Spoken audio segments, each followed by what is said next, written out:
welcome to Speaker now. I'm still your coach here at PJ. So today, I'm Peter Machika. And I say more even known as Escort. Escort. So Peter Machika says Escort, he played bullet. And I got this one when I interview, but I'm trying to guys, welcome to Speaker and Trend. Isaphila mfowethu The interview kuyala sifunibe khona. I think sekuphelile 2 years. Ake siqale nje ngamagameni, siqale ngapha ngale. Nga right noma left. Ngaka left wami. Okay. No, igama mina SG.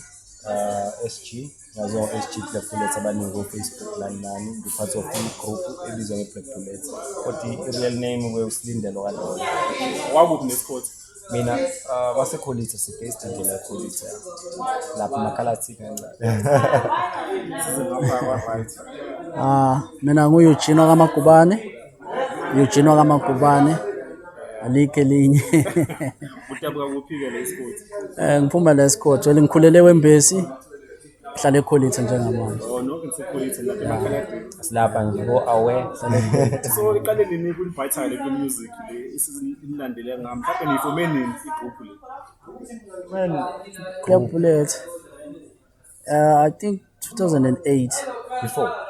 I say before 2008. Ukuthi mhlambe siqala ukusebenzisa. We-formalizer. Sesiformalizer about 2008. I-formalizer bakho. Recording sesiqala mase singene e-studio. Sisaba sesibona ukuthi ayilento le kahle ngazi at contact khona la yabo. So around about 2008 ke kodwa proper ukuthi abantu lesazi kahle maybe about 2010 lapho kanjalo. So ngisaqala mhlawumbe naqala ngesingi noma navele EP or mixtape into project naqala kanjani ngisaqala ukurecord? Uyazi uma uqala ukurecorda nge-studio ushaya ingoma eziningi oyitshela ukuthi isidope. Even worse. Oyitshela ukuthi isidope. Worse thina ngendlela engikhumbula ngayo nje kwaqala ngama-beats o-J Squad. Yabo la ma-beats o-J Squad back in the day sekhona o-J Squad. La ma-beats lawo ukuthi umunye ibuye ne-beat ethi nginayo le-beat o-J Squad yabo swempu kanjena sithi okay soyibhalela noma soyifreestylela kanjalo labo ngabo 2008 kwakusenziwa into kanjalo not like the professional. So banqani nobo-2 abantu abarapper. Actually saqala bekhona i-vocalist noma okay. I think on that note, saqala kahle sibo 3. Yeah. In a way, it saqala in terms of 3. Kukhona noyedwa oshaya vocalist abayemkhumbulo kuthi uYusuf sashana i-track I-Wonder back in the day. Yeah, saqala nje kwamanje lena sasimthanda ukuthi uyihook oyishaya oyishaya kakhulu ihook so wenokufika funa la beats lawa o-J Squad eshuthi like sizwile sithile nami ngithi okay nami ngizozama ukubhalela into ethile nomfowethu naye fene lakhe verse la ethi nami ngifuna ukubhalela into ethile kanjalo. I-influence yaqhamuka kwi-rap nje kuphela. Kwe-rap i-vocal ililandele ngemuva sesibona ukuthi phela kumele sifuse ukuthi ibe musical ingaba about strictly rap kuphela. So before 2010 music isingibikuwe kakhulu nisaqala nina mhlawumbe benirecorda kuphi and masendirecordile like ingoma benisaphi like benzenze njani ingoma? Yabona thina ama-disc that time phela ayesepopular ama-CD. Record ama-disc phela nikulo level I think 2008 to be exact saqala ngefoni yabo ifoni dali beats ngale phone ngala record ngala saqala kanjalo ukurecorda kahle uqala ukuzizwa nje kwethu ukuthi hey lento kathi yayisoundwa kamnandi mase suyilalela yabo sasizwa la sasiphetha beat ngala dali J Squad beat ngala sa record phone phela kanjalo phela ngalezi insuku mfethu i-studio ukhuluma nge-studio ukhuluma ngento luxury because kufika e-studio wangasumdlalo that time hayi ngoba manje i-studio segcwele yonke indawo that time i-studio awusikhokhela imali yangempela. But the time nisaqala ayekhona ama-shows aphefuna khona ama-send event yo I think idala ke it's kuhluke kakhulu to now yabo. I feel like eyamanje generation isinento eningi sezikubona sikwazi ukuthola yabo. Sina back in the day ngikhumbula kahle konke eyenzeka back in the day if I'm not mistaken like saqala sa-recorda samthatha ngefoni salalela salesa abangani bethu sabona ukuthi inkinga akwazi ukuyiphusha lento i-recording yabo iyahluka. Sena sifocus ukuthola i-studio rights. Sa-recorda nakhona i-studio rights ne But when it came to ama-show kudala oshaya noma yini, if umuntu wazi i-Black Bullet from the start uzokutshela if kuna something eyenzeke ehholo noma kuthiwa uMiss Town Hall. nje amahholo Uyawazi noma event ayima-Town Hall, hayi nje kuthiwa ngoba. ikuphi kuthiwa nje sesibheke i-opportunity ukuthi la sizoye kuthiwa khona uMiss la khona into ethile sizama ukuthi nathi sibone nabantu bayithela kanjani lento yethu yabo. Konke sikhohlwa, remember futhi looking back igama le-Black Bullet got famous qala than music. Yeah, that was the fact because I think Yeah. into eyenzeka lapho was also saqala sashaya ama-t-shirts saqala Shama sabranda t-shirts, more than the branding, yeah, the name went out first Before music even sense of walandela. music. okuyiyona into ama-artist amaningi because now it's vice versa. Yeah, now it's Yeah. vice Ama-artist versa. amapiano music upopular more than I-branding. Thina it was vice versa because even the papers So, saphuma people before even on the newspapers Shine that time that was a big deal ukuphuma ku-newspaper saphuma still a newspaper. big deal uphuma newspaper namanje. Yeah, that I think yeah manje much accessible Yeah. akusafani as before. Yeah. that time saphuma newspapers like we're getting recognized but music singakawukhiphi. Sekumele manje abantu Music usese-studio kakafiki kuthina abantu bayawufuna music. Because at that time esikhothi besingena radio station esikhothi kuphuzile ukufika namanje I don't feel like ngathi izinto ey'ningi seyifikile to that point, you understand. I-radio station besinayo yaphinda hamba, you cannot say ukuthi so uyakhawuta nina benisubmit up like music wenu uthi weziwe abantu abantu abaningi. Abantu Okay, abaningi. sicela ukuyi-elaborate-ke even a bit further mhlawumbe ngizoba mudanyana in that thing. Thina I think into iyasisiza kakhulu as i-Black Bullet mhlawumbe saba-fortunate uma saba ne-luck at that time ukuthi sasifunda i-drum. Mina ngicabanga ukuthi ngangifika i-drum 2010 ngangifika i-drum kukhona yena umjida wethu lokutshela wesithathu wayesefunda khona i-drum already, you understand. So mesifike i-drum 2010 which Yusuf lo wezulu no khona omunye othuyusuf wakaphiri yena wakaphiri. Yes, lesikhula naye sikhule nje siyabangani from starting. Most of it was made of like ama-childhood friends. So that guy uma sifika eDra kwakuzoba ne-event ku-Miss DSS kuzoba uDecember kanjalo kuzoba u-Miss DSS. Mina ngiyafika I think it wasn't really like uDecember, it was about kwakuzoba kodwa no-Miss DSS uyi-big thing laphana yakhona yabo. So I think it was combined in a celebration. the celebration of DSS. celebrated DSS. I can't remember what it was called, but yeah. So we unfortunately iyosisho ukuthi into mhlawumbe uNkulunkulu mekuhlelele yona ngendlela yakhe ukuhlelela ngeyakhe indlela because sasi in luck in terms of love because sathi thina masifika sign up sifika naye lo ubafena oyifunda eWembisi ufunda eDra yaseWembisi eWesedra iTiger oyifunda iTiger eWembisi oyifunda eWembisi thina sifunda so2 eDry Town. So fortunately enough mesayina la sibhala amagama ukuthi nathi sela ngoba uthisha babesho ukuthi ama-artist akhona noma abantu abama-students ala ekhaya ba-encourage ukuthi be-participate yabo. So into esayenza sathi mesayina apha lana seshaya i-practice run ayi so wonke umuntu bafuna ukuyizwa into yabo sathi mesiyifaka nje le ngoma le ayiwanda sisapractice nje kancane. Hayi amantombazana vele ahlanya by the time siphuma ngaphandle kanje yonke umuntu efuna simsendele. By the time sokuyi-event actual event everybody wasecula, everybody wayazi Most of them sebenayo ingoma sebephethe music also very music kwathi mufika That's when nje, i-music ingathi arrived, sikwazi abantu. ukupromoter ngale ndlela kwakunzima nje ukuhamba down at that time. kade naqala ukuyiphusha le nto. Yeah, too long, I feel like yes, Too long. too long. Ukuthi even now I feel like sesiyi-phase ukuthi manje sabona nakudala ukuthi inkinga yethu if we had made it then sasoshaya kakhulu sasingazi lutho. Hayi into nini engingakafuni. Sasingazi lutho sasazi thina ukuthi nje ngene studio urekhode umculo ukhiphe ebantwini. sasoshaya kakhulu. So ama-group amaningi ayaxabana la nina axabaniswa yini nale mimba yenu because ama-group awalast Isithathu wahamba kanjani lo munye like I feel like azange kube ne-beef noma wastop ukwenza music don't call it beef. Yeah, don't call it beef. But into esingayibiza yona i-misunderstanding nama-direction at the time ukuthi angisafani. Yeah, because yena wayeseneyakhe i-direction naye efisa ukuyithatha nathi sineyethu indlela esasifuna ukwenza ngayo and mhlambe nawo lokho ukuthi mhlambe i-blow up ngale ndlela esasiyifisa ngayo at that time ayizange yenzeka ngaleyo ndlela. Maybe naloko kwaba nesandla because bengiyibuka ukuthi sasingafani sonke ukuthi sasifile ukuthi abanye babe afraid ukuthi if it do blow up now as understand ukuthi where we going to the environment kanjalo yabo. Some of us opted for ukuthi incona sithi we understand sithi we study kancane lento lesi understand Siyenze uma sigena kuyona full yabo. Yeah.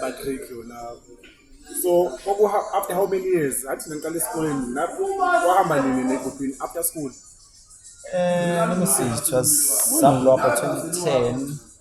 It was soon after. It wasn't long. It wasn't long, maybe 2 years after, or Yeah, maybe 2 years after. maybe 2 years after. And then senseleke mina like manga ama projects engene wakhipha. Like in terms of full projects aphelele. Projects. Athina zwani asibo abantu abathanda ukuya abantu music njalo. You know, Stop ama singing. Nabantu ama-singing. Sithanda ama-singing. Nokuthi some i-single wise opta for ama-singings more than ama-projects. Sifila ukuthi musha i-project ephelele wasting ingoma eningi. Thina ngendlela i-view yethu, you know.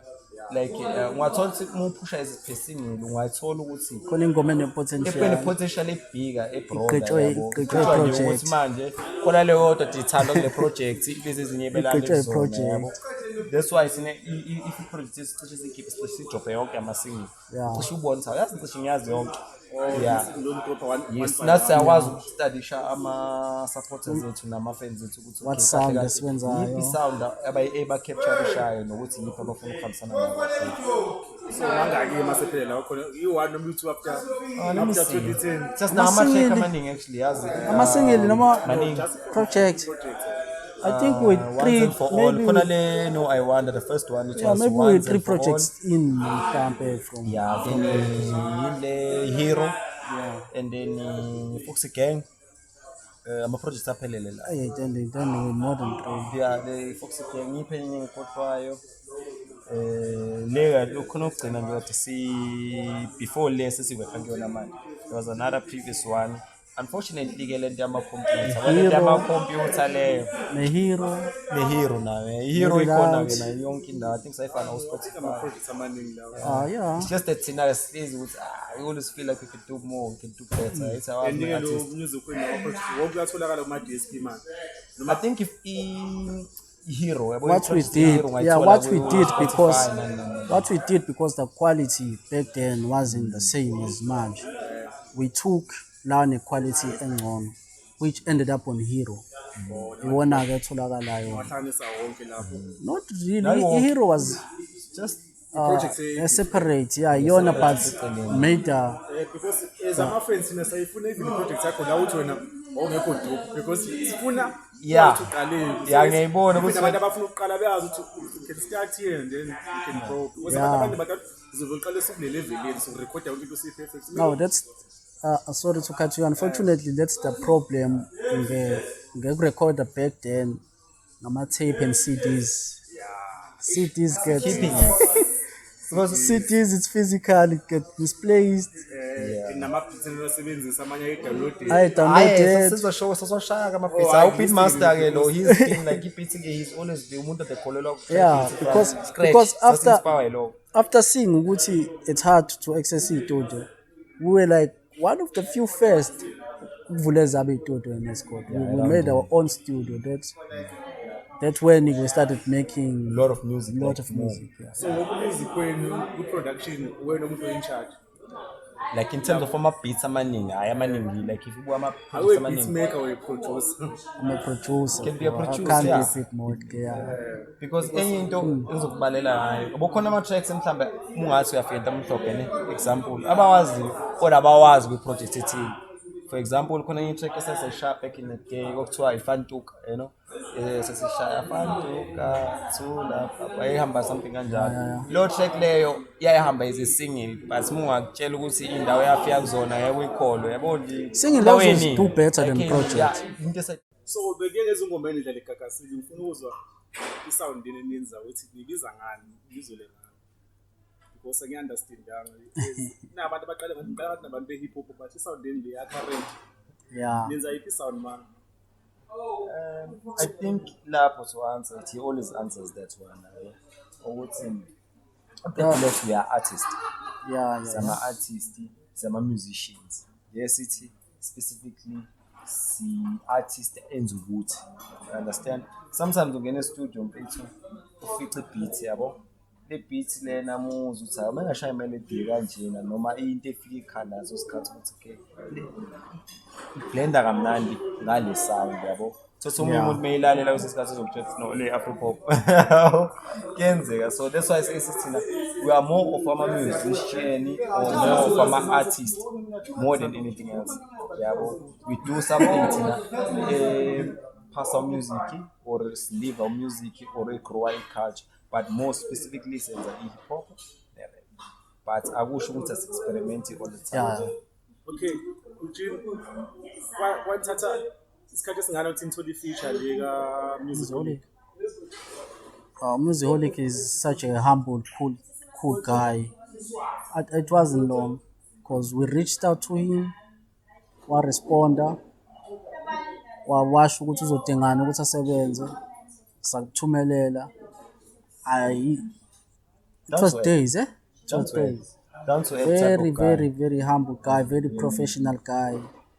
Umuntu uphushayo I think une spirit esifana nesethu so the time sen release nayo wa share kuma platforms because another issue ama artists awafuni ukushare la awafuni ukushare la is like he did online omunye for feature but masukhipha wena la but with the guy angazi masuthi ne relationship right noma umuntu nje awuyena even sisikhuluma indaba ye music video the guy he didn't want to charge us washo nokuthi ifuna sinikeze escort sikamkhava nje mele uma fees lawo ukuthi sifikelana sibe ne good time but nje amchitha down to earth umchitha mpethu uphilele kakhulu amchitha ukuphila professionalism Musicaholic igama lichaza lokho is a Musicaholic uphila ngaphakathi yeah no ayingoma inayenza nayo it was a very nice akwazi ukuthi uyiphusha siyaphuma nale sport akho easy la uthatha ingoma esport ukuthi ibe ngaphandle nabogada sefeni akwandele bani so lo ngoma no we appreciate shout out to music ngoma yena ngisayizwile uyathi ukuthi wathi lapha iyahlala kuma charts lapha uyi top 10 le Afro pop cabanga ke thina inkinga yethu yakweza artist into ehluphayo bro awulaleli kakhulu i-radio you know yaziba yithina because asazokuthi khona funny thing yazi ngoba usho manje bengitshela uEugene before sofika interview sengoba ngabelana ngiyena ngiyamtshela ukuthi ngihlala neintombazane eroundini we-strategy esibize Mill Street it's nginizwe radio nayi nasiphakamisa I'm like Eugene ngiyamtshela Eugene angazi ukukhahlamba FM sando kufa sama asekho in a way ukuthi ngithi asekho but khona into bazana isitshela this is a radio I'm not even sure ukuthi yipi radio because usually mina ngizwile maybe more than 5 times so nje umchitho wade ndlala uColin Zondo Colin Zondo wena umuntu mina nithi manje mbona nithi abesimshayina ne shout out ngidlala ingoma yeni behlezi amachitha sesikhodi because nganga comment nami because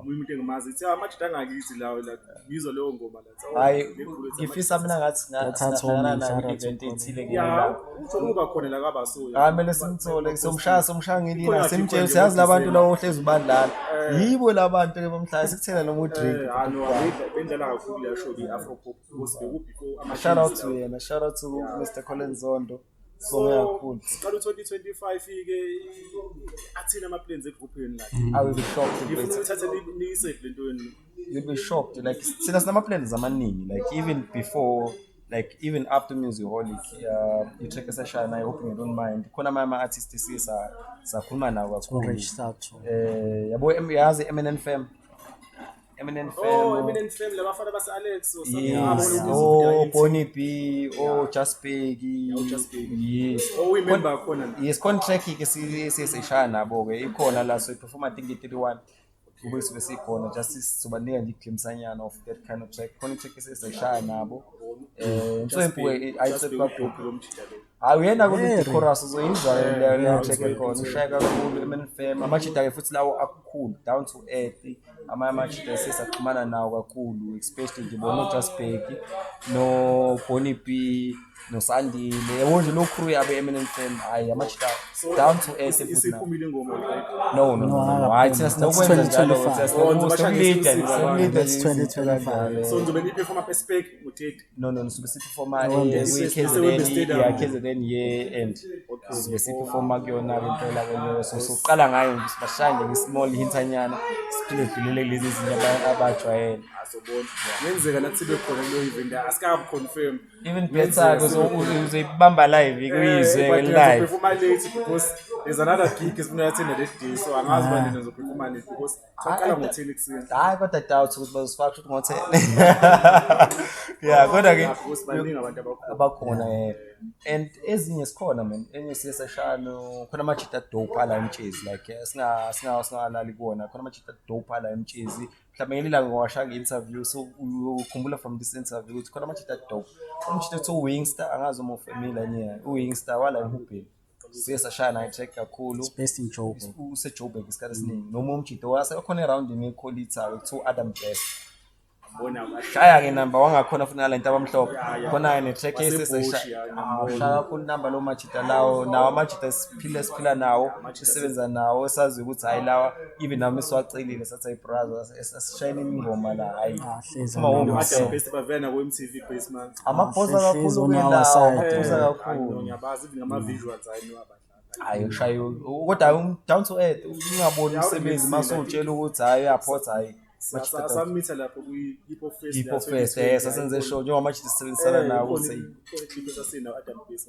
now Wingstar wayekhona ke day waperforma wayehamba naye ke Wingstar leqona nebandana yes ngiyambona ngiyabazi amachita ke sisa yeah 2025 maybe to go back to your question we would like if time avails or if we avail for ourselves for time ukuthi yeah ukuthi drop more music for people because music I think has been scarce these couple of few months ngene ngani ngewe bazali I don't know if you're familiar nalonke drop your music mhlambe angifuni ukuthi a project cause thina surprise something nice angifuni ukuthi a project cause but maybe a project but khona into esweke kuyona yeah currently we will drop definitely music will drop visuals I would like to drop visuals lots of visuals possible so the song and the music product that can shoot music video no that's shoot music video and funny thing yazi about lo maybe they should tell us if we should shoot it or yeah we can shoot it because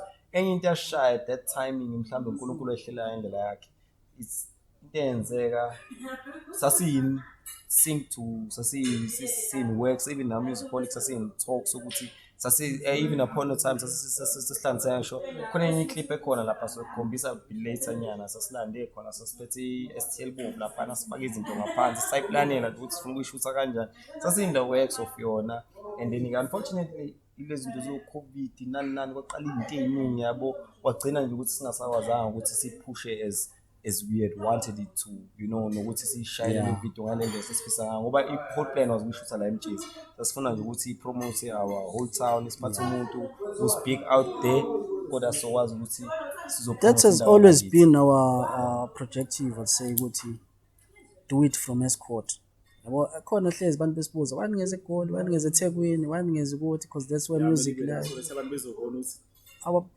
we wanted to ukuthi make it up from Escort motivate nabanye abakhona yeah make it up from straight possible ugenza into from Escort it doesn't mean let the world come to Escort iyenzeka nalo yeah so ngiyibona indlela eniphusha ngayo mhlambe ipushini engayivala ngayo namhlanje nabantu abasign noma nabantu abamele mawuthi nimele niyafuna yini ukusayina because abantu abaningi sekunalo issue lapho indaba zama record label bro sometimes you go into your pocket so deep you wish you were signed yeah nasekhaya ba-complain abazali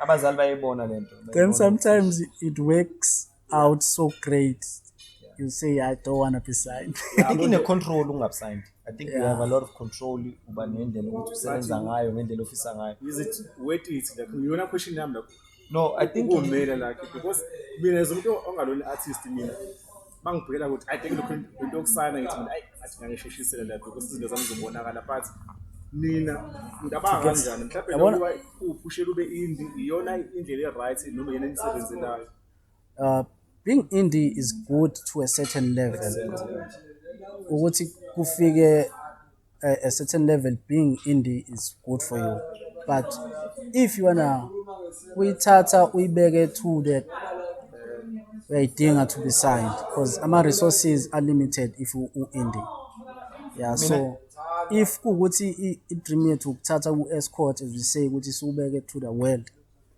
being signed will be great. But mina ngeyami futhi view at the same time ngoba phela ama-views ebuyething I think 14 ngendlela esiphusha ngayo nangendlela asiyama-artist ayiwona nama-capabilities ethu ngendlela esiyibuka ngayo is that ingayinhle if singathola i-distribution deal, you know, into kanjalo I think could work for thina more than anything else because I feel like okuningi siyakwazi ukuzenzela music video mungathiwa sayishutha we have guys khona 9050 siyakwazi ukubonisana nabo sishaye into entswempu if it's recorder futhi siyakwazi ukwenza izinto if even mixing and mastering if kumele sisende out there sibuyise lana the grand yabo so with the distribution deal the marketing that could work for us ngicabanga ngasithatha sibeke to the world itself besides ukusayina too much away. I don't understand. I think because of even sekuyona so ivala la because indawo ayina peace but izamile besikhoda escourt in Arondo so besibanikeza shout out khona shout out for la best mangathiwa mhlawumbe outside sayenza noma i-performance eyodwa yiphi ingoma yele nithemba ukuthi mhlawumbe ngasinika wona speaker namhlanje sawathanda nama-exclusive ingoma ezingaqophi sa freestylela